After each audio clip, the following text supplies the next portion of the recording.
Merci Dieu Tout-Puissant, notre Père. Asante Mungu Mwenyezi Baba yetu, Toi qui vis et règnes au siècle des we siècles. unayoishi na unatawala milele na milele. Que le Saint-Esprit de partout se trouve ton peuple. Roho Mtakatifu mahali popote panapatikana batoto yako. Merci de disposer les uns les autres Asante kwa kutayarisha wamoja na wengine, à écouter attentivement ta parole. kwa kusikia na utaratibu neno lako, Car l'écoute de ta kwa parole, sababu kusikiliza neno lako c'est aussi un puissant sacrifice. vile vile ni zabihu ya uwezo ya kiroho. Quand ils auront écouté, Na wakati quand watasikia, ils auront compris ce que tu veux nous enseigner encore wakati aujourd'hui, wataelewa kenye unapenda kutufundisha tena leo, ils la mettront en pratique bataiweka katika tendo et tu les béniras na encore davantage. utawabariki tena zaidi, Au nom de Jésus-Christ. katika jina la Yesu Kristo. Amen.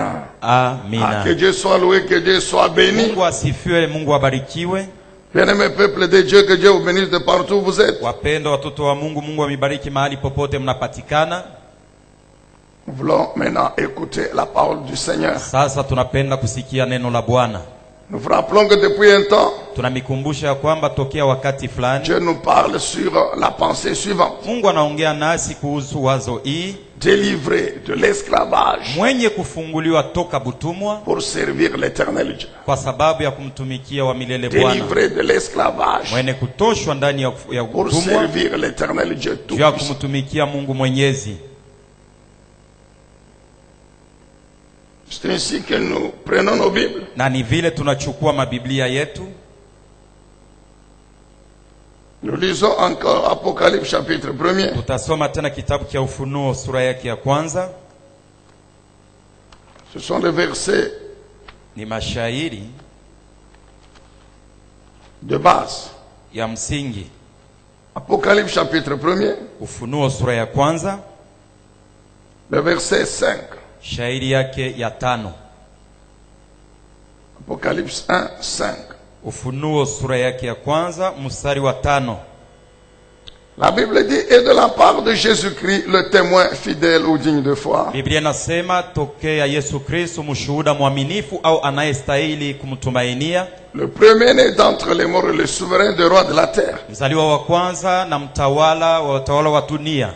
Il nous aime, Jésus nous aime. Anatupenda, Yesu anatupenda, Et il nous a délivrés de nos péchés par son sacrifice ou par son sang. na alitufungua toka zambi zetu kutokea zabihu yake ama damu yake. Et après nous avoir délivrés de l'esclavage du péché, de toutes les conséquences, Akisha kututosha mbutumwa bwa zambi na matukio yake yote, il a fait de nous un peuple des rois, na kutufanya kuwa taifa wafalme, un peuple composé des rois et des prêtres ou des sacrificateurs. watu ndani yao kunakuwa wafalme na wapadri au Souligné wakuhani. encore au service de Dieu. Natia tena kistari kwa sababu ya kumtumikia C'est-à-dire Mungu. chargé de servir Ni Dieu. kusema anapewa kazi ya kumtumikia Mungu Le Père.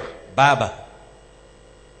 À lui soit donc la gloire et la puissance et le Kwake pouvoir yeye pour utukufu, l'éternité. Amen. uwezo milele na milele. Amina. Et si vous ajoutez à ce verset Apocalypse 5, versets 9 et 10, Na ukiongeza Ufunuo 5:9 hadi 10, il y a la même pensée. ni wazo moja moja. Est-ce qu'on peut dire Amen de partout où nous sommes? Tusemeni amina mahali popote tunapatikana. Donc, chrétiens, Kusema Mukristo, nous constituons un peuple des rois, sisi tuko wafalme composé des rois et des serviteurs de l'éternel, na tuko watumishi wa milele Bwana, qui ont donc la charge de servir Dieu toute leur vie, na tulipokea kazi ya kumtumikia Mungu maisha yetu yote. chaque jour. Kila siku Notre vie, c'est au service de l'éternel. maisha yetu ni juu ya kumtumikia Bwana. Et nous avons dit ceci, Na tulisema hivi, répondant à la question de savoir wene kujibia kuulizo juu ya kutafuta comment kujua, servir l'éternel. alafu tutamtumikia Mungu. Je, Comment les chrétiens doivent servir Dieu. namna gani Wakristo wanapasha kumtumikia Mungu? D'abord, il faut retenir ceci que Kia kwanza tunapasha kujua hivi, si Dieu a fait de nous des rois et des kama sacrificateurs, Mungu alitufanya kuwa wafalme na wakuhani, c'est pour que toutes nos vies lui soient consacrées. ni njuu tumutolee maisha yetu yote. toutes nos vies lui soient consacrées. Ni juu tumtolee maisha yetu yote. À le servir donc. Juu ya kumtumikia kia kwanza. Premier sacrifice. Zabiu ya kwanza. Et sont des sacrifices spirituels. Na ni mazabiu ya kiroho.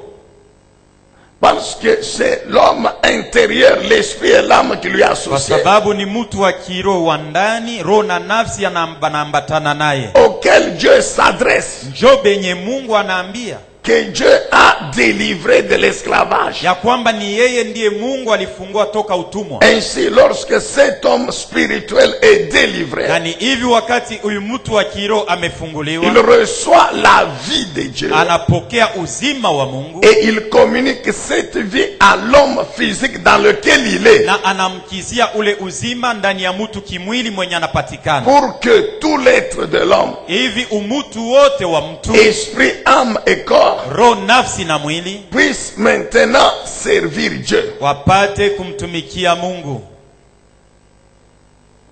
Dieu est esprit. Mungu ni roho. Et c'est l'homme spirituel qu'il a créé à son image, à sa ressemblance, qui l'intéresse. Na hata ni mtu kiroho aliumba kwa mfano na picha yake, njoo yeye mwenye Mungu anatafuta. Comme dans son plan, Vile matengenezo il yake avait prévu que cet homme devait vivre d'abord sur la terre, alitayarisha ya kwamba huyu mtu kia kwanza alipasha kuishi pamoja avant de rejoindre au ciel pour l'éternité. mbele ya kurudia tena kumbingu mara ya pili juu ya Il umilele. a donné à cet homme un corps. Alimpatia huyu mtu mwili, Et il a pris l'homme spirituel, il l'a mis dans ce na corps physique. alibeba mtu roho anamweka ndani ya mtu kimwili. Ainsi, il communique par sa parole, Na hivi anamkizia kwa neno lake par le Saint-Esprit. kupitia Roho Il Mtakatifu. communique sa vie à cet homme spirituel. Anamkizia roho yake ama uzima wake kwa huyu mtu wa kiroho. Et comme l'homme spirituel est appelé à diriger, à dominer son Na corps, hivi mtu kiroho anaitwa kutawala na kuongoza il mwili. communique ainsi cette vie divine au corps. Anamkizia naye vile vile uzima wa kiroho kwa mwili. Toute la vie consacrée à servir Dieu. Maisha yote ni kumtolea ya kujitoa juu ya Premier kumtumikia Mungu. sacrifice, Zabiu ya kwanza, obéissance aux lois, aux commandements de l'Éternel. kutii agizo ama amri ya Mungu. Quand je mets en pratique le décalogue, Wakati naweka katika matendo amri 10 ya Mungu, les 10 lois, maamri 10 avec toutes les autres lois connexes, na masheria ingine na maamri yote ni kuambatana, je sers Dieu. na mtumikia Mungu. Les lois de Dieu contiennent sa volonté. Sheria ya Mungu ndani yake mnapatikana mapenzi yake. Quand nous les mettons en pratique, Wakati tunaiweka katika donc matendo, nous accomplissons la volonté de Dieu. ni kusema tunatimiza mapenzi ya Mungu. Et personne ne peut dire qu'il sert Dieu Na hakuna mtu anaweza kusema anamtumikia Mungu s'il n'accomplit pas sa volonté. kama atimize mapenzi ya Mungu. Et c'est même par cette voie que nous manifestons notre amour à celui qui nous a délivrés de Na l'esclavage. ni kwa njia ile tunaonesha mapendo yetu kwa mwenye alitufungua toka utumwa. Jésus a dit, Yesu alisema, si vous m'aimez, kama mnanipenda, gardez mes commandements. chungeni amri yangu. C'est pourquoi Matthieu 22, Ndio kwa sababu Mathayo 22 34 à 40, 33 il dit ceci. anasema hivi, Premier commandement, amri ya kwanza, tu aimeras ton Dieu utampenda Mungu de tout wako ton cœur, na moyo wako wote etc. na vyote. Deuxième Ya commandement, pili, tu aimeras ton prochain. utampenda jirani Et il wako. ajoute, Na anaongeza toute la loi, sheria yote, c'est-à-dire le décalogue, ni kusema amri et 10 tout ce que les prophètes ont dit na bile vyote banabii balisema concernant la loi, yene kuelekea sheria, concernant l'alliance de Dieu avec yene les hommes, kuelekea agano ya Mungu pamoja na watu. tout cela est résumé dans Vile ce vyote commandement. vinafupishwa muhii sheria mbili. Et il dit, vous m'aimez, Anasema mnanipenda, vous aimez Dieu, mnampenda Mungu, alors mettez en pratique ces lois. mweke katika matendo sheria yake. Et ça, c'est tous les chrétiens, tout le Na monde. ile ni bantu bote, Ici, bakristu il n'y a pas bote. encore question de je suis pasteur, je Hapa suis haina mambo ya bishop. bupastori, Non, non, ya celui-là, buaskofu. il est moi. Non, non, Ule ye njo fulani, hapana. tous, Shi bote sans distinction, bila kuchagua au kutosha quel que mtu, soit le titre ecclésiastique. ingawa cheo ile uko nayo mukanisa. Deuxième sacrifice dont nous avons parlé. Zabiu ya pili yenye tuliongea C'est le groupe de ces sacrifices toujours spirituels ni kundi ile ya mazabiu paka ya kiroho. que tous les chrétiens, et cela chaque jour nous le répétons, c'est la vie de chaque jour, Ile bakristo tunasema tena ni kila siku, ni maisha ya kila siku. qui comprend la louange, Inakuwa ndani yake sifa, l'adoration, ndani yake mko la maabudu, prière, ndani yake mko maombi, l'écoute de la parole de Dieu, kusikia neno la Mungu, la méditation de la parole de Dieu. kutafakari neno la Mungu. Ces 4 sacrifices spirituels Hii mazabiu ine ya kiroho font aussi partie de la vie du sacrificateur. nayo vile vile inakuwa maisha ya mkuhani. Nous avons parlé de la louange, Tulisemea juu ya sifa, nous avons parlé de l'adoration. tulisemea maabudu, Et aujourd'hui nous continuons na leo tunaendelea avec le 3e sacrifice qui est la prière. na zabiu ya tatu inayokuwa maombi. La prière. Maombi, La prière fait partie des sacrifices spirituels. maombi nayo inakuwa zabiu ya kiroho. La prière est un sacrifice spirituel Maombi ni zabiu ya kiroho parce qu'elle relève des activités de l'esprit et de l'âme. kwa sababu nayo inakuwa ni kazi ya roho na nafsi.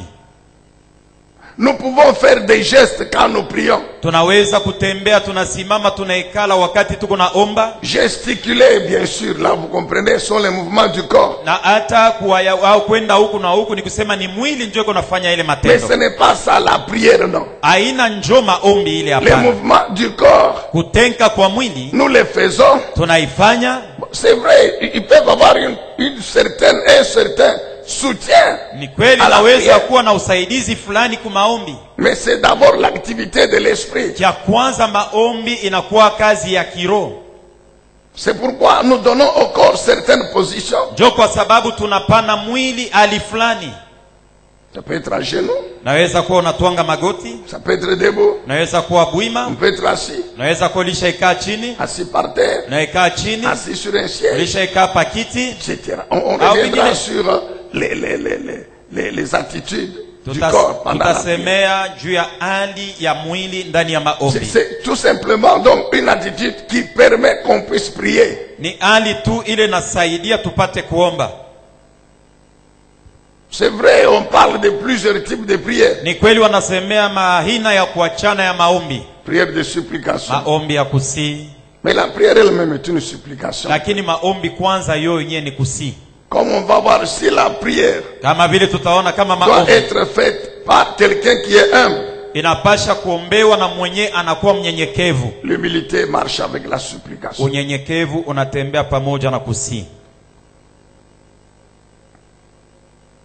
Tu ne vas pas faire une prière de supplication Hautafanya maombi ya kusii en train de sauter, huko na rukaruka, de culbuter, non. huko na pikapika, huko na viringita. On parle de prière de combat. Banasemea juu ya maombi ya vita. Est-ce que vous voyez les gens, c'est comme ça. C'est comme ça. Njo pale utaona mtu kama kuna omba mwili yako paka na tenka tu. Tu ne vas pas faire une prière de combat Hautafanya maombi ya vita pendant que tu es endormi. wakati ulishalala bushingishi. sur le lit. Tu es en Ulisha train kulala pa de kitanda, chasser njo les uko démons, couché nafukuza sur le lit. mandemona, lakini ulishalala pa kitanda. Donc il y a des attitudes que le corps peut prendre. Kuna mahali yenye mwili naweza kuchukua, Mais la prière demeure une activité spirituelle de l'homme spirituel. lakini hata vile maombi nabakia kazi ya kiroho ya mtu wa kiroho.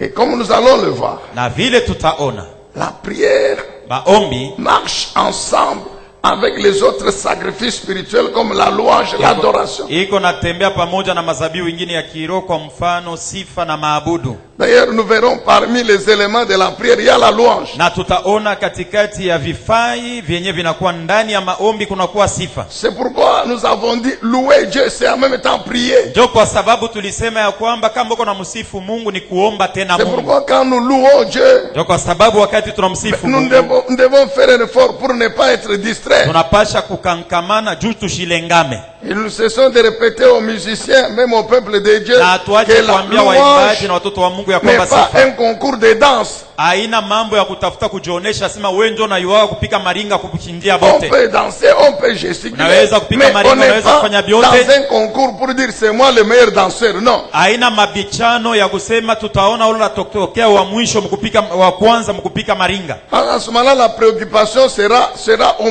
mouvement du kwa corps. sababu kama njoo vile mataabisho mafundisho itakuwa ni kila mtu atatafuta aoneshe vile mwili yake iko napiga maringa. Les paroles là, Sasa misemo que Dieu attend, ile Mungu anangojea, mais ce n'est plus l'esprit qui les sort. haina tena roho njo iko C'est naitosha, la mémoire du cerveau qui les sort comme un perroquet. ni kabongo shinjo iko naitosha. Unakuwa tu saa ulisha kukamata kamata bintu tu bila Mais roho l'homme, kusema. il est préoccupé par la manière dont il fait les jambes. Saa il vile tourne yeye les anataabisha iko fesses. Donc, il est naangalisha mzuri, préoccupé. mkulu yangu itendea wapi, kivuno kitendea wapi, njo mambo yake. Non, bien-aimé. Hapana mpendwa. Donc, la prière Maombi marche ensemble avec la louange, l'adoration. inatembea pamoja na sifa na maabudu. Si l'adoration, comme nous avons vu vendredi, Kama maabudu kama vile tuliona siku ya kazi tano, et ça c'est selon l'enseignement que le Seigneur Jésus lui-même a donné. hii ni kufatana na mafundisho yale Bwana Yesu Kristo alipana. Jean chapitre 4, Yohane sura yake ya 4, quand il parle avec la femme wakati samaritaine, anaongea na mwanamke Msamaria, il dit retenez que désormais, anabambia kwamba jueni dans kuanzia cette leo, nouvelle alliance que je suis venu inaugurer, agano mpya yenyewe nilikuwa kuanzisha, les adorateurs que Dieu cherche, baabudu benye Mungu eko natafuta, les vrais, bakweli, ce sont ceux qui l'adorent par l'esprit et en vérité. na ni bale banamwabudu kwa roho na katika ukweli.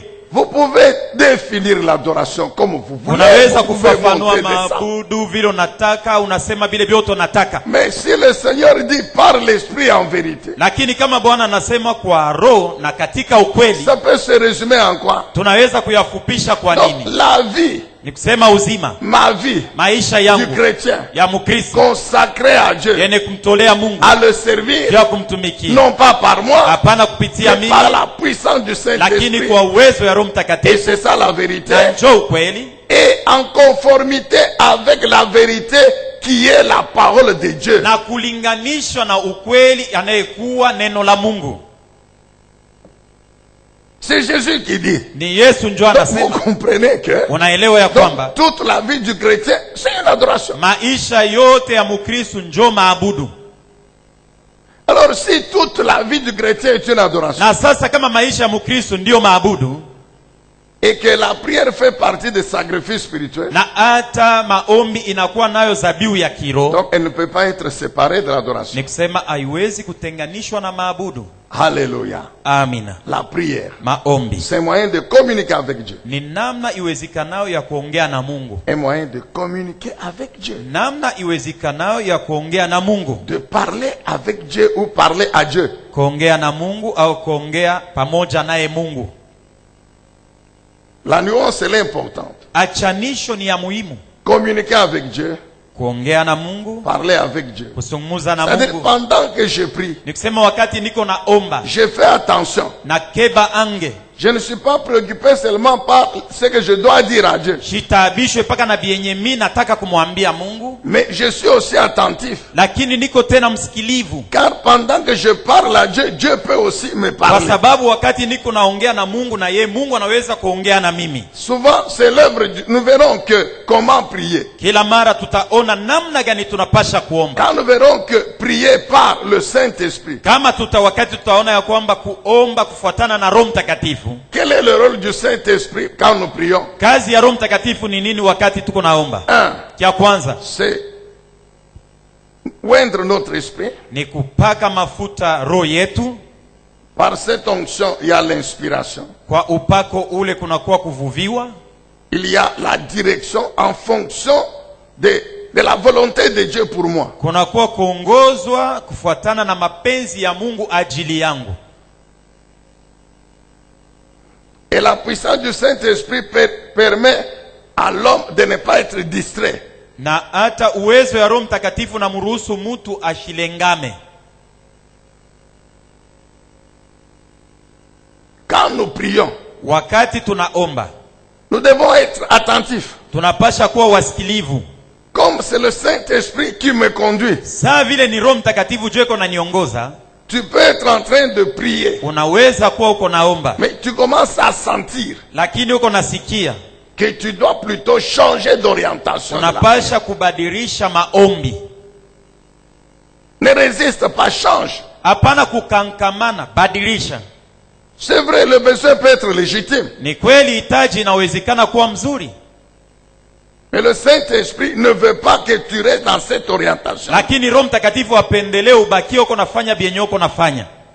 Et il peut te communiquer une pensée pendant que tu pries là. Anaweza kuamkizia wazo moja wakati uko naomba. Obéis. Si. C'est ça, communiquer avec Dieu. Par là. C'est une conversation, un entretien avec le Seigneur. Ni masungumuzo pamoja na Bwana. La prière, c'est aussi parler à Dieu. Maombi nayo ni kusema na Mungu. Il y a des moments où le Seigneur nous laisse, nous lui parlons. Kuna wakati yenye Mungu anatuachaka tunamwambia maneno et il écoute. Na anatusikia. Vous avez compris la nuance entre parler avec Dieu et parler à Dieu. Na sasa unaelewa achanisho na kuwa katikati wewe unaongea kisha Amen, bien-aimé dans le Seigneur. Mwambia anabakia kuna kusikia. Qui devons-nous prier? Ni nani mwenyeshi tunapasha kuomba? Qui devons-nous prier? Ni nani sisi tunapasha kuomba? À qui l'homme doit adresser sa prière? Ni nani ule mtu anapasha kupelekea maombi yake? À qui l'homme doit adresser sa prière? Ni nani ule mtu anapasha kupelekea maombi yake? J'étais en train de réfléchir sur cette question. Nilikuwa nafikiria juu ya huyu ulizo. Et j'ai dit au Saint-Esprit. Na nilimwambia Roho Mtakatifu. C'est vrai que c'est Dieu que nous devons prier. Na ni kweli ni Mungu ndio ule tunapasha kuomba. Mais pourquoi on doit prier Dieu? Asa kwa sababu gani shibe yenyewe tunapasha kumuomba Mungu? Et non pas une autre personne. Hapana mwingine. Le Saint-Esprit m'a montré ceci. Roho Mtakatifu akanionyesha hivi. Si la personne kama mtu à qui nous nous adressons dans la prière mwenye tuko nasungumuza naye ndani ya maombi est capable ana uwezaji de nous délivrer, ya kutufungua, de nous sauver, ya kutuokoa, de nous guérir, ya kutuponyesha, d'apporter la solution à nos problèmes, ya kutupatia jibu kumagumu, de nous donner la victoire, ya kutupatia ushindi, de nous bénir, ya kutubariki, de nous secourir, ya kutusaidia, de nous délivrer. ya kutufungua. Tu peux allonger la liste. Unaweza kurefusha daftari. La seule personne capable de faire tout ça, yule tu ana uwezaji ya kufanya hivi vyote, c'est Dieu et Dieu seul. Ni Mungu na ni paka yetu.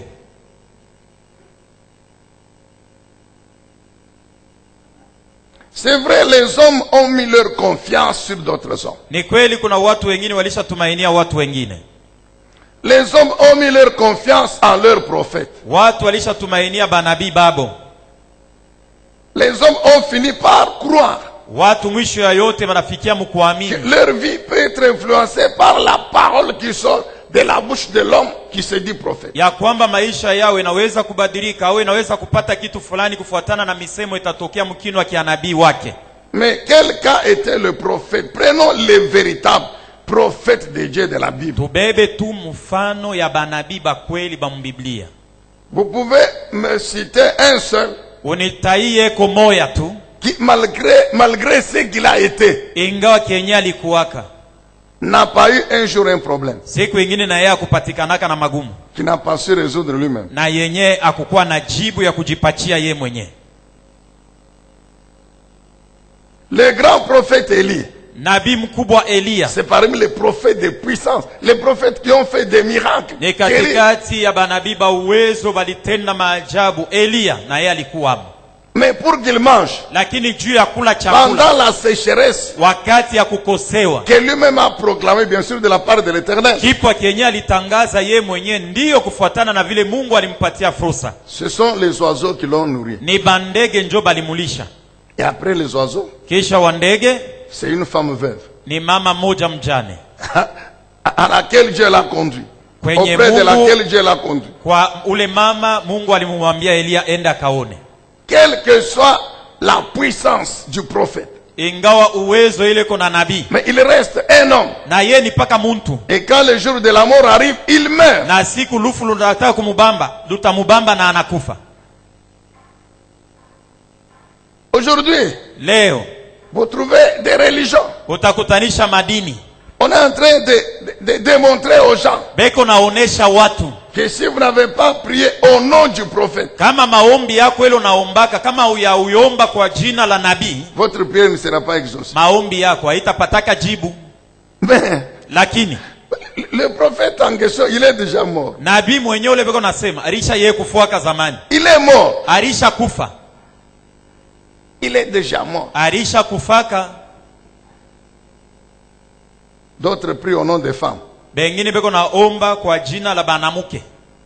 Quel que soit ce que cette femme a fait dans la vie de Jésus pendant qu'il était sur la terre. Ingawa chochote kile ule mwanamuke alitendaka mu maisha ya Yesu wakati alikuwa ingaliki pa dunia. Nous verrons.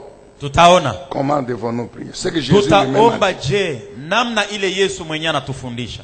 Donc Dieu, ni kusema Mungu, il est le seul que nous devons prier. Ni yeye tu peke yake yule tunapasha kuomba. Car il est le seul qui a la puissance. Kwa sababu ni yeye tu ana uwezo de nous délivrer, ya kutufungula, de nous restaurer, ya kuturekebisha, de nous guérir, ya kutuponyesha, de nous secourir, ya kutusaidia, de nous bénir, ya kutubariki, de nous donner tout ce dont nous avons besoin. ya kutupatia vile vyote tunahitaji. Il est le seul, le tout puissant. Peke yake yeye ndio wa uwezo yote. Il est le seul, le maître des temps, des circonstances. Peke yake yeye ndio Bwana wa majira na wakati. Mais mon frère, ndugu yangu, Dieu il est merveilleux. Mungu ni wa ajabu. Nous répétons, ce n'est pas Dieu qui a envoyé le coronavirus dans le monde. Non. Tunasema tena mara nyingine, haina Mungu ndio alituma COVID-19 pa dunia hapana. Mais l'Éternel Dieu, il se sert de cette situation. Lakini Mungu anatumikisha hii mambo pour démontrer à l'homme son impuissance. Juu ya kuonesha mtu asema uikalake na uwezo. Et que quel que soit ce que l'homme peut être, peut avoir sur cette terre. Kile we mtu naweza kuwa na bienyo naweza kuwa nabyo pa dunia hapa. Il demeure un homme. Uko paka mtu. Et donc il y a des situations devant lesquelles il sera incapable. Na sasa kuko mamambo wengine kama inafika huyu mtu atakosa kiaye kufanya. Quelles sont les armes? Ni masila gani que les Américains n'ont pas encore fabriqué? Ile bana Amerika bado na leo bayatunga. Que les Russes n'ont pas encore fabriqué. Ile wazaliwa Rusia awayatunga. Des armes qui peuvent détruire tout un continent dans quelques minutes. Sila ile bomu kama manaituma inavunja bahara yote haitakuyaka. Mais jusqu'aujourd'hui, ça fait déjà 4 ou 5 mois. Na mpaka leo kuna miezi 4 au 5. Un petit virus. Kakidudu tu kadogo. Ils sont incapables de les tuer, de trouver les médicaments pour les tuer. Banashinda kukaua au kutengeneza dawa juu ya kukaua. Alors devant cette situation ici, sasa mbele ya hii mambo, le salut viendra de qui? Okovu ni nani ataileta? Seulement de Dieu, de Dieu. Shini paka Mungu na Mungu yeye mwenyewe. Est-ce qu'on peut dire amen? Mon frère, amina, là où tu es là, dans ton, je sais que tu es chez toi. Pale wiko najua sema uko kwako. Dis amen, acclame Jésus. Sema amina na umpikie makofi Yesu. Donc c'est Dieu seul que nous devons prier. Nikisema ni paka Mungu mwenyewe ndio tunapasha kuomba. Il y a plusieurs exemples de la prière dans la Bible. Kuna mifano achana ya maombi mbiblia. Et je peux vous donner 3, 4, 5 exemples. Naweza kupatia mifano 3, 4 au 5 concernant différentes situations. Yene kuelekea mambo ya kuachana auxquelles les hommes ont été confrontés. Mbele yayo watu walipambanishwa. Quand ces hommes ont prié Dieu, wakati hao watu walimuomba Mungu, l'Éternel Dieu, wa milele Bwana, ils ont eu la délivrance. Walipokea ils ont eu la solution. Walipokea jibu. Nous connaissons cette histoire du roi Josaphat. Tunajua hadithi ya mfalme Yosafati, roi de Juda. Mfalme wa Yuda. 3 armées, Moabites, Ammonites, Maonites, wa Moabo wa Amoni, complotent pour venir détruire Juda et lui le roi. Wanatengeneza shauri juu ya kuharibu Yuda na mfalme. Et il a appris la nouvelle. Na alijulishwa na maneno. Bien sûr, après avoir tremblé un peu, ni kweli kisha kutetemeka alichukua il a hodari prié l'Éternel. na aliomba Mungu. Il a prié l'Éternel. Alimuomba Mungu. Il lit ça dans 2 Chroniques chapitre 20. Unaweza kuisoma mambo ya siku ya pili sura yake 12. Nous connaissons cette histoire. Tunajua ile mambo. Esdras ne prie pas pour que Dieu le délivre des combats. Non. Ezra amuombe Mungu amtoshe muvita hapana. Il apprend que ceux qui sont rentrés à Jérusalem. Anajulisha kwamba benye balirudia ku Yerusalemu. Ils étaient rentrés avec les Zorobabel, les Josué, etc. Balirudia na Zorobabeli na Yoshua na watu wengine. Après avoir construit le temple, kisha kujengulula hekalu, ils sont tombés dans l'idolâtrie. Bakaanza kuabudu sanamu.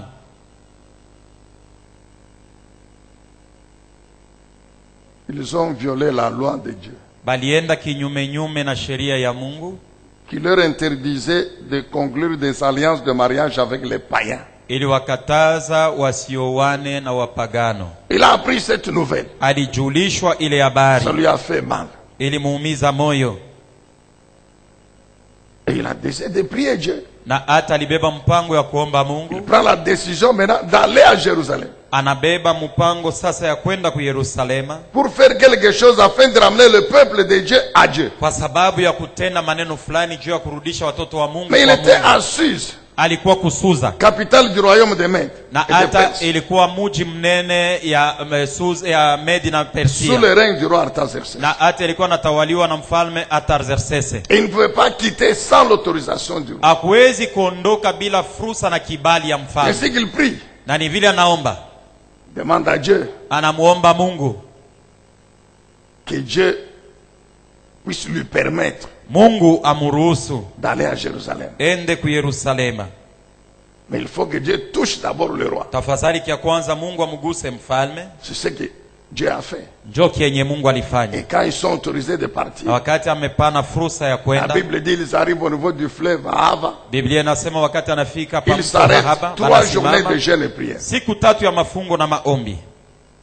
Amen, bien-aimés dans le Seigneur. Amina. Esdras 9, vous lisez ça. Ezra sura yake ya 9 Vous connaissez utaisoma. l'histoire d'un des deux brigands qui était crucifié avec le Seigneur Jésus. Je mnajua mambo ya ule mtu mbaya muuaji katika wale wawili ule balitundikwa kwa msalaba pamoja na Il y Yesu. avait un fou orgueilleux, Kulikuwa mwingine tu mpumbafu wa orgueil kiburi. inutile. Sur la croix, mais tu es orgueilleux. Kiburi balisha kupopola misumari, huku tuko na kiburi kiabule. Mais il y avait un autre humble, Lakini kulikuwa mwingine mnyenyekevu. Luc 23. Luka Et il 23 dit, Seigneur, anasema, Bwana, nous méritons.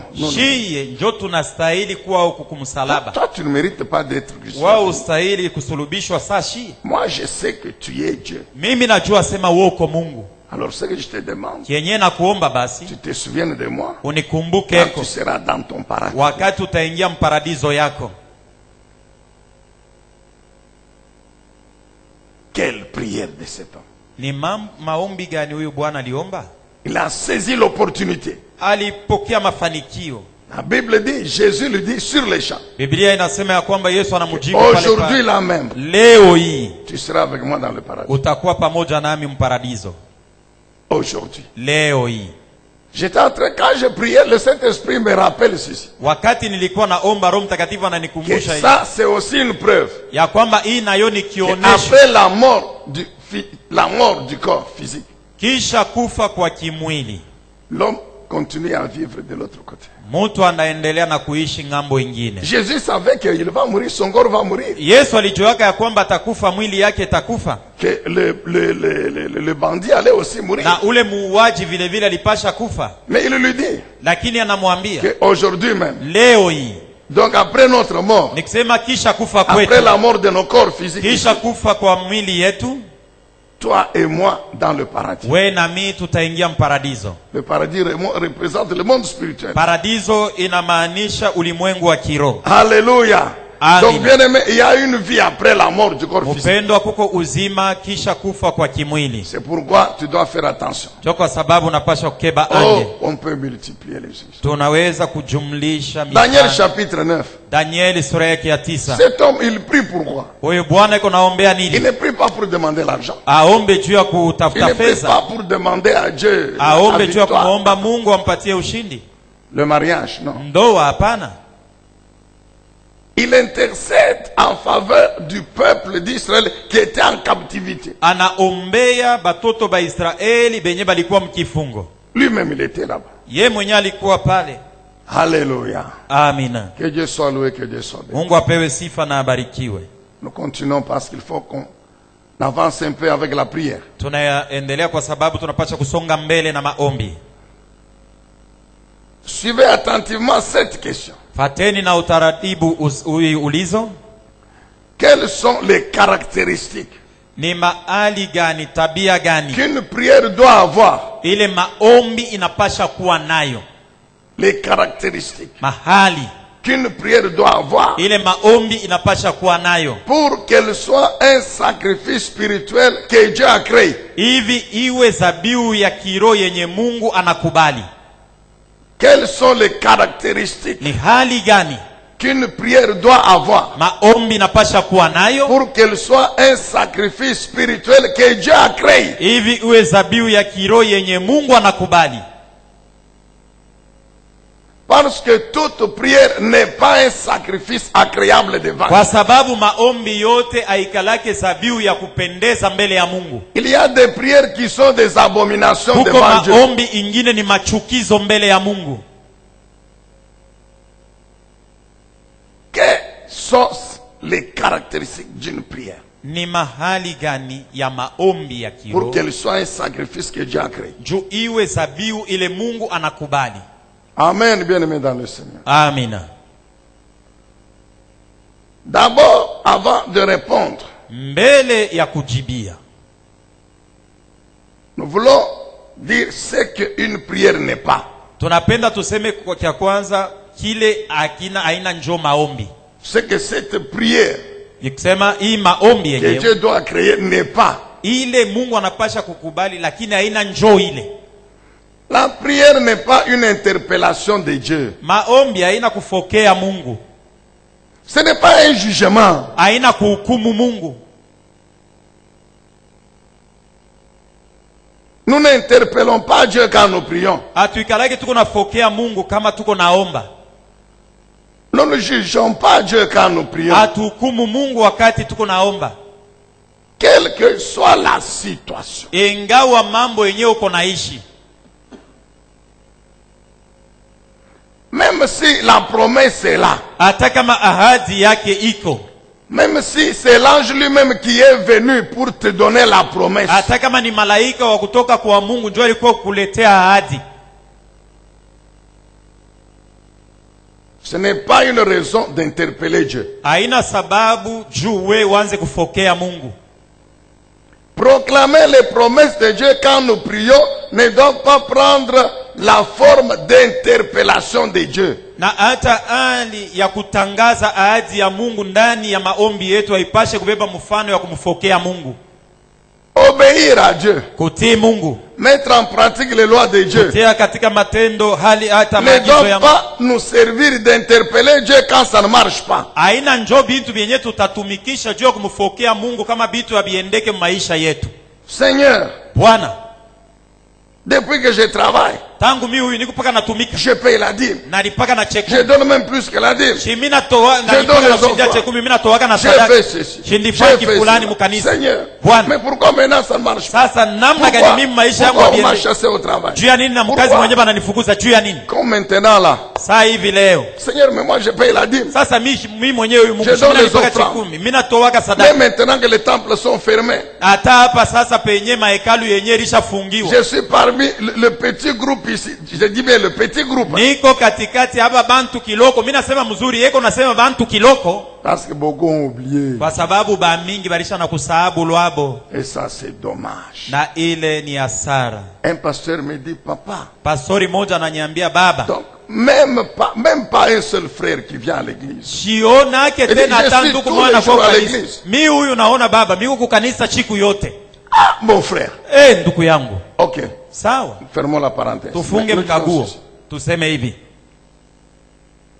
Même si tu y payes les dîmes. Hata kama wewe ndio unalipaka machekumi. Et que maintenant, à cause du coronavirus Sasa kwa sababu ya COVID-19 et des conséquences sur la crise, là, na matukio ni kusema fedha tena ionekane vile tu ilikuwa te inaonekana. retrouves sur la liste de ceux qui doivent aller en congé technique. Bana kuweka pa daftari ya habari banapasha kuanza kuweka kumpembeni kuongolea kama Ce mambo n'est pas un yataongoka. motif pour toi d'interpeller Dieu. Haina sababu kwako ya wewe kumfokea Koma. Mungu. Namna gani? Moi, je paye la dîme. Mimi nalipaka chekumi. Seigneur, comment? Mungu je? Moi, je paye la dîme. Mimi nalipaka chekumi. Comment on m'a mis sur la liste de ceux Namna qui gani? doivent aller en Baone congé hapa technique? wengine wote wananiweka paka mipa ile daftari. Toi, tu as dit, Wewe ulisema je menacerai les dévoreurs tamakia mwizi. quand tu vas payer la dîme. Pale kama wewe unalipa chekumi. Eh, bien aimé, nous devons faire attention. Upendo tunapasha kukeba ange. Nous devons faire attention. Tunapasha kukeba ange. Vous savez, quand vous lisez bien Job, Unajua kama unasoma mzuri kitabu ya Yobo. bien sûr, un moment là, dépassé par la souffrance. Ni kweli wakati moja anapitwa na mateso. Il y a certaines paroles qu'il a prononcées. Huko misemo na yo Dieu ingia le litamka. dit. Mungu anasema hivi. Viens maintenant. kuya sasa hapa sasa. Dis-moi où est-ce que tu étais quand je fondais la terre. We Yobo nyambie pale ndianza kutunga dunia, wori kuyaka wapi? Kwa nyambie. Dis-moi, tu étais où quand je fondais? Onyambie ulikuyaka wapi pale ndianza kutunga dunia? Avant que tu ne viennes sur la terre ici. Mbele ya we kufika pa dunia. Dis-moi, Job, tu étais où? Yobo we mwenyewe ulikuwaka wapi? Eh bien aimé, la prière, quelle que soit la raison, quelle que soit la situation, la prière ne doit jamais être une interpellation. Maombi yako aupashe kwa kunaifanya mkumfokea Mungu. Oh papa, pasteur, mais je ne comprends pas. Pasteur, michelewe. Ah, je ne comprends pas, ça ne marche pas. Michelewe abiendeke tena. On n'achète plus. Abanyuze tena kintu. Pourtant, je suis fidèle dans ma dîme. Jepo mi mishikosake kulipa chekumi. Ça sont des questions qui embarrassent les pasteurs. Qu'est-ce que le pasteur veut? Hii ni maulizo yenyewe na pastori mwenyewe ule unaletea chekumi. Inamweka mwali mbaya. Unataka yeye akuambie nini? Alléluia. Amen. Amina. Ah, mon frère, fais attention. Keba ange. Si tu es un enfant fidèle à Dieu, tu as confiance en ton Père. Kama uko mtoto mwaminifu wa Mungu, hata unamtumainia baba yako, continue à faire ce que tu dois faire. We endelea na kufanya vile unafanyaka. Et dis merci à Dieu pour tout ce qui arrive. Asante kwa sababu ya vile vyote biko nakufikia. Et demande-lui de te délivrer, il va te délivrer mon frère. Akufungule, atakufungula, atakutosha mambo ndugu yangu. Il va te délivrer. Atakutosha mo. N'interpelle jamais Dieu. Apanaka kumfokea Mungu. La prière ne doit pas être une suite. Hein, maombi haifaye kuwa mambo ya kufuatana. Des demandes qui viennent des mendiants. Ya ombi ya muntu ule maskini ule kona omba. Une série de demandes là qui viennent des mendiants. Un mendiant. Ni kusema muntu tangu anaanza kuomba kona omba sa maskini. Donc devant Dieu là. Mbele ya Mungu. Je vous le dis tous les jours. La Bible dit quoi? Nous avons commencé par ça. Nous sommes des rois et des sacrificateurs. La Bible ajoute que nous sommes les enfants de Dieu. Par conséquent, héritiers de Dieu, co-héritiers de Christ. Donc nous ne sommes pas des esclaves devant Dieu. Donc nous ne sommes pas des mendiants. Non. Devant Dieu, nous sommes des fils. Quand nous venons à l'église, c'est pour servir Dieu. Nous ne venons pas comme des mendiants. Non, nous venons à l'église comme roi et serviteur de Dieu pour lui offrir les sacrifices. C'est pourquoi même la prière, nous sommes là, nous allons lentement. Parce que beaucoup de prières sont sans résultat. Pourquoi? Parce qu'elles ne sont plus un sacrifice spirituel. Viens à l'église comme des... Donc quand il quitte chez lui, sa vision, sa mission n'est pas de venir servir Dieu à l'église. C'est pour que Dieu me donne. Anipatie. Donc quand il arrive, quand on chante, quand on adore, quand on prêche, lui, Seigneur donne-moi, Seigneur souviens-toi, hier je n'ai pas mangé, toi-même tu as dit, le juste ne sera jamais abandonné, et sa postérité. Seigneur, Seigneur souviens-moi. Mon cher, même si les larmes coulent, inutile, Dieu va t'attendre. Que tu comprennes d'abord ce que tu es, que tu dois faire, et lui rendre le culte. Une prière qui est un sacrifice spirituel qui l'honore. Beaucoup de chrétiens se présentent devant Dieu comme des mendiants. Et ça, c'est vraiment aussi l'erreur que les prédicateurs, les pasteurs, les évangélistes commettent. C'est toujours venez à Dieu. Croyez en Jésus. Comme maintenant là. Croyez en Jésus. Vous serez délivrés de corona. C'est vrai, Jésus délivre des corona. Ni kweli Yesu ndio anaponyeshaga bantu kutoka mkorona. Mais Jésus est venu mourir sur la croix pour délivrer les hommes seulement de corona. Lakini Yesu kufa tu kumsalaba na mateso yote alipata ni njoo kufungula bantu kubatosha mcoronavirus. Nous ne sommes pas contre les croissants. Si atupingane na makongamano ya umate wa watu. Vous allez voir. Utaona. On ne peut pas faire la publicité d'une croisade sans montrer les gens qui tombent, sans montrer les gens qui sont guéris. Abawezi kuonesha kwa matangazo ya croisade bila boko kuonesha bantu wale naanguka chini bale balipona haina mbaya. Yesu anaponyesha. Quel est le plus grand miracle de Dieu dans la vie d'un homme? Sasa muujiza gani munene kabisa ya Mungu ndani ya maisha ya mtu? C'est sauver son âme. Ni kuokoa nafsi yake. D'abord. Kia kwanza. C'est le salut de cet homme. Ya ule mutu. Les autres choses viennent après. Bile bingine biote bile vya mabeki na bingine bitafuata kisha. Faites la publicité d'une croissance. Tangaza mambo ya mkusanyiko mkubwa ya kupasha habari njema. Avec comme objectif na kifukuzio la croire en Jésus-Christ pour être sauvé. Kuamini Yesu Kristo juu ya kuokolewa. Je suis sûr na hakikishwa que vous ne verrez aucun paralytique à cette croisade. Ile shiko utaonaka kilema ta moya kuya kuile croisade. Tous ces gens qui souffrent, qui n'ont pas mangé, ils ne vont pas venir. Ba manjala bana na mangua bana na ibi abatakuya. Est-ce qu'on peut dire encore très bien amen? Amina. Dites bien amen là où vous êtes. Sema amina ya mzuri pale wiko.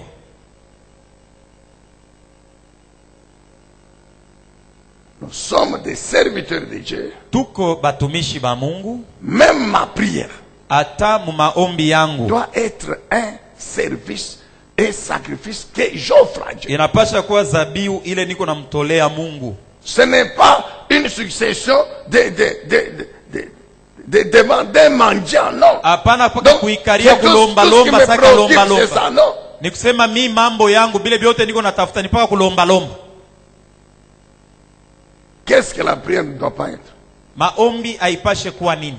Ça ne doit pas être. La prière ne doit pas être motivée par une satisfaction des besoins égoïstes mahitaji ya kujipendelea paka wewe, la recherche d'une gloire personnelle, na kutafuta paka wewe bantu bote bakuyue kavumu paka wewe, sous prétexte que c'est pour ta gloire, Seigneur. Na hata ego nasema hivi vyote biniko ni jua utukufu ya Mungu. Là je donne un témoignage que Papa Albert lui-même donnait.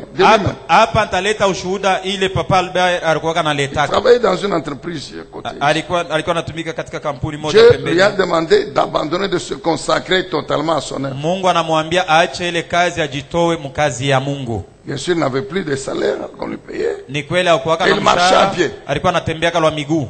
Maintenant, ses collègues qui étaient restés dans l'entreprise se moquaient de lui. Sasa barafiki bale alikuwa anatumika nao balibakia mkampuni walikuwa wanamdharau. Toi tu nous as quitté, tu as dit que Dieu t'a appelé, maintenant tu es à pied, tu souffres. Wewe unatoka mkazi huko tulikuwa anatumika na wewe unasema unaenda kumtumikia Mungu. Wewe unatembea mkulu huko na huko na anaanza kuomba na sema Mungu nipatie motoka. Mungu na mimi unipe kwa motoka. Utukufu ya. Na mimi unipatie kwa gani? Ni juu ya utukufu yako. Siku nyingine Mungu anamwambia ni bongo bule. Huko ni bia bongo mnafiki. Haina juu ya utukufu yangu. Huko unaniomba gari. Pour que ceux qui se moquent de toi. Juu ya bale balibakia mkazi mlo ulikuwa unatumika. Baone ase na wewe unapata motoka. C'est pour ta gloire à toi. Ni njoo utukufu yako wewe. Nous devons faire attention. Tunapaswa kukeba ange. Amen. Une prière mon cher, une prière. Maombi ndugu yangu. Il faut que Dieu trouve son intérêt dans. Inafai Mungu apatie moye mbele yeye wa kwanza. Donc tu es en train de prier depuis que tu as commencé. Uko naomba tangu lianzaka. C'est toujours moi. Paka ma femme, mon mari. Ma femme, mon mari, mes enfants. C'est toujours toi. Paka we biote. Dieu va te regarder, tu vas terminer. Mungu atabakia kupaka na kuangalia na vile utaisha mambo yako. Et il va seulement comprendre que comme tu n'as pas encore compris, très bien. Na ataelewa sema saa vile wewe mwenyewe uyaelewa. Bitabakia na bio paka vile. Dites bien amen, dites bien amen. Semeni amina ya mzuri. Trouvez les gens à l'église. Utakutanisha bantu mukanisa. Si on dit prions maintenant pour l'église. Kama banasema bandugu tuombeeni kanisa. S'il fait 2 minutes, c'est beaucoup. Kama naombea kanisa ile banamwambia sasa ombe dakika 2, ni ya mingi sana. Lui-même. Ye mwenye. Donc il se retrouve seulement que il est déjà retombé dans ses projets. Atajikuta alisha kuanguka mu mambo yake paka ya yeye ya kila siku. Vous allez voir les gens quand on me dit prions. Détruisons les sorciers. Tupeni moto tuvunje mambo ya shetani. Aba yaisha na Luka mara moja. Nous allons prier pour l'église. Kama naisha ile wanasema tuombeeni sasa kanisa yetu. Kimya. L'énergie même termine, voyez. Na nguvu yenyewe na mwisha maungu. Dieu, Mungu doit trouver son intérêt dans ta prière. Anapasha kupatia Mungu. On peut allonger la liste. Tunaweza kuongeza kudaftari. Maintenant, sasa quels sont maintenant les éléments? Ni vitu gani basi? On va terminer par là. Tutamalizia hapa. Qu'une prière doit avoir. Bile binapasha kupatikana ndani ya maombi. Les caractéristiques de cette prière. Nikusema tabia ya maombi. Pour qu'elle soit un sacrifice. Hivi iwe zabiu spirituel que Dieu a créé. Kiro ile Mungu anakubali. Pour que cette prière soit un sacrifice spirituel que Dieu a créé. Juma ombi ile iwe zabiu ya kupendeza Mungu na Mungu anakubali. Quelles sont les caractéristiques? Ni mahali gani? Quels sont les éléments de cette prière? Ni vitu gani vinapatikana ndani ya imani? 5 éléments principaux. Vitu 5 vya katikati. Notez-les dans l'ordre. Ubiandike paka vile binafuatana. Bien que ce n'est pas toujours obligatoire de suivre l'ordre, mais voici l'ordre de ces 5 éléments. Hata kama haina shurti ya kufata vile mambo yenyewe iko ile oda, lakini ona vile vitu 5 biko. Cette prière maombi hii doit contenir comme premier élément ndani yake munapasha kuwa la louange à l'Éternel. Sifa ya kumsifu Mungu. Je prie Dieu. Niko na muomba Mungu. C'est Dieu que je prie. Ni Mungu ndio niko naomba. 2. Kia pili. Donc 1, louer Dieu. Kia kwanza kumsifu Mungu. 2. Kia pili, remercier Dieu. Kumpikia Mungu asante. Donc les actions de grâce. Nikusema kumshukuru. 3. Kia tatu, demander à Dieu de me sanctifier. Kumuomba Mungu anitakase mie. Et dans cette demande, na ndani ya ile ombi, si je reconnais que j'ai branché d'une manière ou d'une autre, je demande pardon. Kama natambua sema nilikuwa nakosa mambo fulani au ingine, naomba huruma.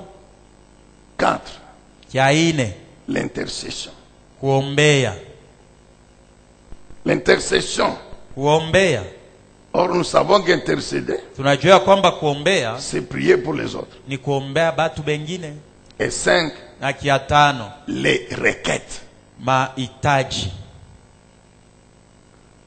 Vous voyez où se trouvent les requêtes? Tunaona kwenye mahitaji kule iko. C'est en dernière position les requêtes. Ya mwisho mahitaji. En dernière position. Ya mwisho.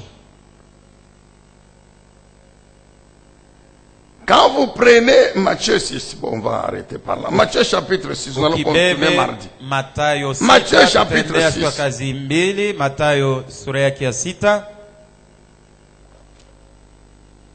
C'est la prière de Dieu notre Père Dieu aussi. Ni maombi ya baba yetu. 9 à 13. Matthieu 6, 9 à 13. Mathayo 6, 9 hadi 13. C'est l'enseignement que Jésus donne sur la prière. Comment prier? Ni mafundisho Yesu anapana juu ya maombi. Namna gani kuomba? Qui doit contenir une prière.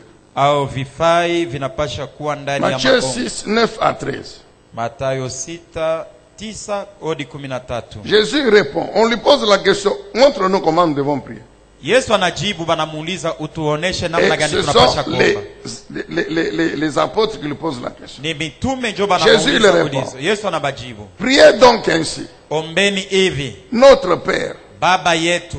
Toi qui es dans les cieux. Wewe unayepatikana mbinguni. Que tu sois reconnu pour Dieu. Na utambuliwe kuwa Mungu. Que ton règne vienne.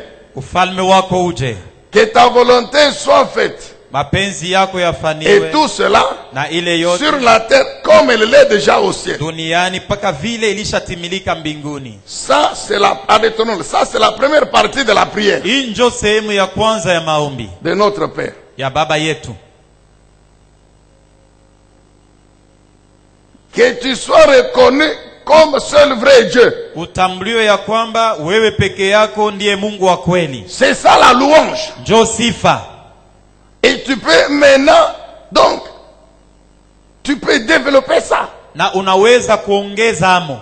Quand on parle de Dieu, wakati tunasemezea Mungu, le véritable, wa kweli, c'est lui l'Éternel, ni yeye Bwana, qui n'a ni commencement ni fin. Ana wala mwanzo, c'est lui Elohim, yeye ndio le créateur des cieux et de la terre. C'est lui El Shaddai, le Dieu tout-puissant, pour qui rien n'est impossible, qui n'arrive jamais en retard. Quand on parle de Dieu, mais c'est Dieu, na ni huyu Mungu magnifique en sainteté, ule anakuwa kumeremeta katika utakatifu, redoutable en puissance, wakongopesha ndani ya uwezo. C'est ce Dieu qui était, qui est et qui vient. Ni ule Mungu alikuwaka, eko na eko na kuja. C'est ce Dieu qui a toute la gloire. Ni Mungu ule anakuwa na utukufu wote. C'est ce Dieu qui mérite la louange, l'adoration. Mungu anastahili sifa na maabudu. Comme c'est la prière, sa vile ni maombi, tu peux même inclure dans cette partie de la louange kuongeza mo musehemu ya sifa les éléments qui ont trait à l'identité de Dieu, vifayo vinasemea kile Mungu eko, et qui ont un impact dans ta vie, na binakuwa na tendo ndani ya maisha yako. Seigneur, Bwana, ton nom,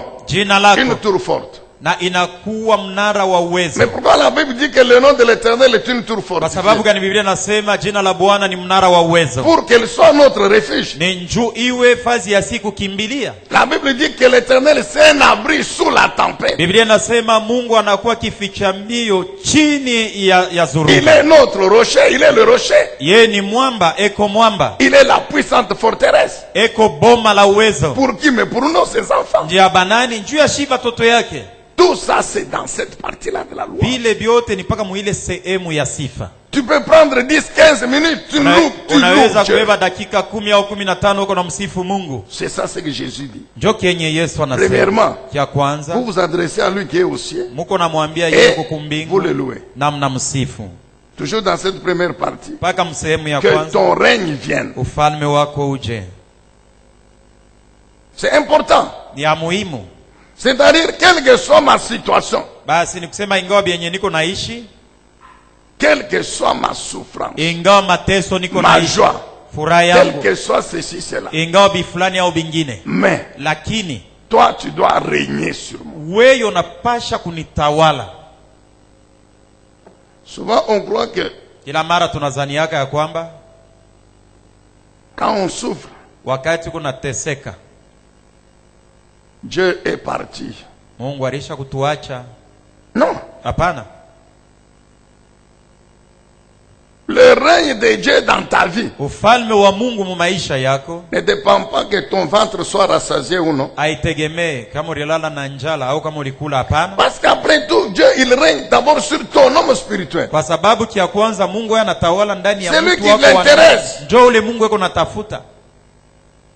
Et cet homme-là spirituel, na ule mtu wa kiroho, Dieu l'a fait, l'a créé de manière à ce que il n'a pas besoin de foufou pour se rassasier. Donc même si ton ventre, le ventre de ton corps il n'y a pas de foufou dedans. Ça n'empêche pas Dieu de parler à ton esprit. Ça n'empêche pas ton esprit de se soumettre à lui. Non, comme j'ai fait 2 jours sans manger. Ne me demandez pas de louer Dieu. Ne me demandez pas. Non. Donc, quelle que soit ta situation, quel que soit ce que tu vas lui demander, tu dois d'abord lui dire, viens régner dans ma vie. Jésus, il est Seigneur. Yesu ni Bwana. Il est mon Seigneur. Eko Bwana wangu. Quelle que soit ma situation, il est mon Seigneur. Donc il doit régner dans ma vie. Que ta volonté soit faite mapenzi yako yafaniwe sur la terre duniani comme au ciel. Paka vile iko kumbingu. Dieu il est au ciel. Nikisema Mungu yuko mbinguni. Et la volonté de Dieu, c'est de Dieu qui est au ciel. Na mapenzi ya Mungu ni ya Mungu leko kumbingu. Donc la volonté de Dieu commence par le ciel où il est. Nikisema mapenzi ya Mungu inaanzia kumbingu kule yeye. Et c'est cette volonté qui doit s'accomplir sur la terre. Na ni ile mapenzi inapaswa kutimilika pa dunia. Souvent quand on prie, que ta volonté soit faite sur la terre là, comme elle est au ciel. Donc la terre là, on croit que c'est l'univers. Ça commence par toi-même, c'est toi tu es où? Toi qui pries, tu es où? Tu es sur la terre. Et c'est toi qui pries. Donc c'est toi qui es concerné premièrement par la volonté de Dieu.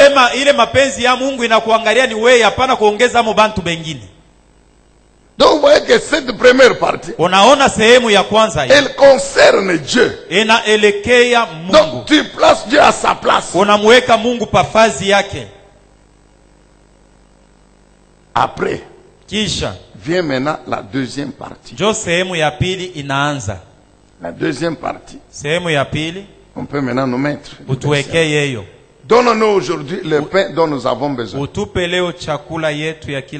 C'est-à-dire, maintenant tu peux pourvoir à mes besoins. En nourriture, en argent. Dans cette partie, il y a le pardon. Allez-y mon frère. Pardonne-nous nos torts.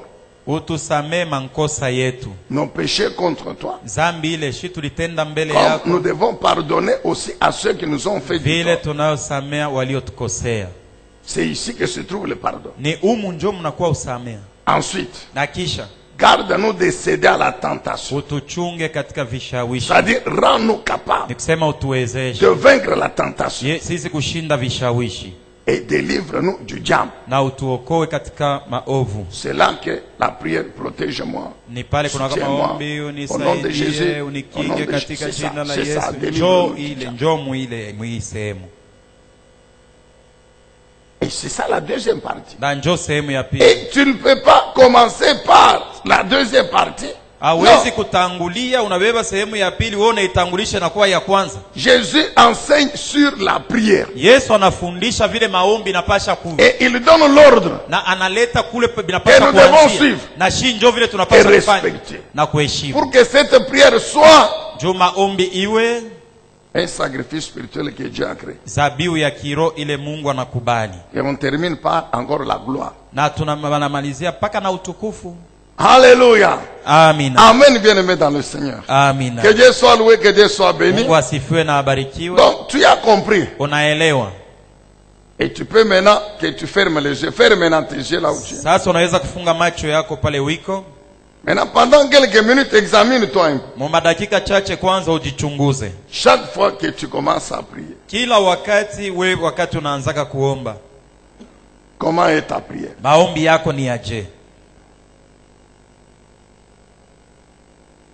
Est-ce vraiment un sacrifice qui glorifie Dieu? Que Dieu a créé? Ou bien ta prière c'est toujours une interpellation? Ta prière c'est toujours comme celle d'un mendiant?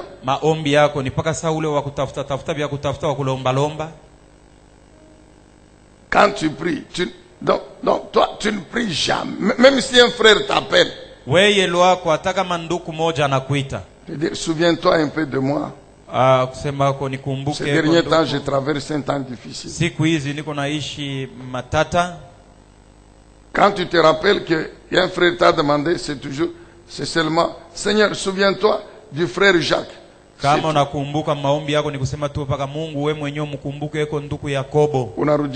puis tu rentres dans tes intentions. Maintenant là, que les temples sont fermés à cause de Corona. Toi tu connais quand même l'importance du temple. Mais combien de temps tu pries pour que Dieu intervienne afin que le Corona et toute la situation qu'il a créée puisse prendre fin, qu'on rouvre quand même le temple.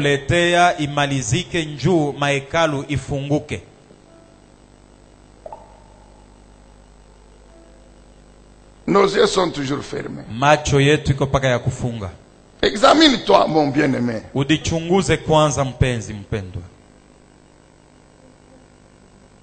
Chaque fois que tu pries, quels sont les éléments de cette prière? Combien de temps tu prends pour remercier Dieu? Ni wakati ngapi unachukuaka juu ya kumpikia Mungu wako asante? On va développer. Namna gani? Tunasemea. Prochainement nous allons développer. Tutasemea masiku za usoni. Pour l'instant, réfléchis. Lakini hapa sasa kwanza fikiria. L'intercession pour les autres prend combien de temps? Kama wewe unataka kuombea yako mtu mwingine unamuombea kama dakika ngapi? Dire merci à Dieu ne fût-ce que pour le souffle de vie. Kumpikia tu Mungu asante juu ya mpumuzi ya uzima.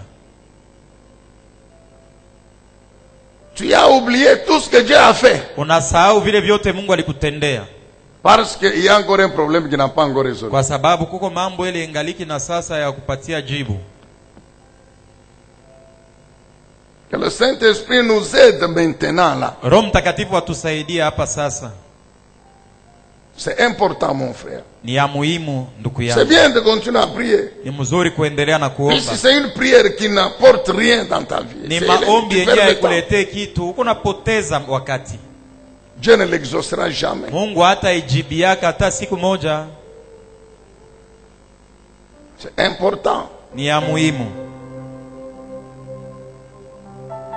Et pendant que tu es en train de réfléchir, na wakati uko nafikiria, toujours par le Saint-Esprit, paka mwenye kusaidiwa na Roho Mtakatifu, tu essaies de répondre à la question pourquoi. Unajaribiwa kujibu kuulizo kwa sababu gani.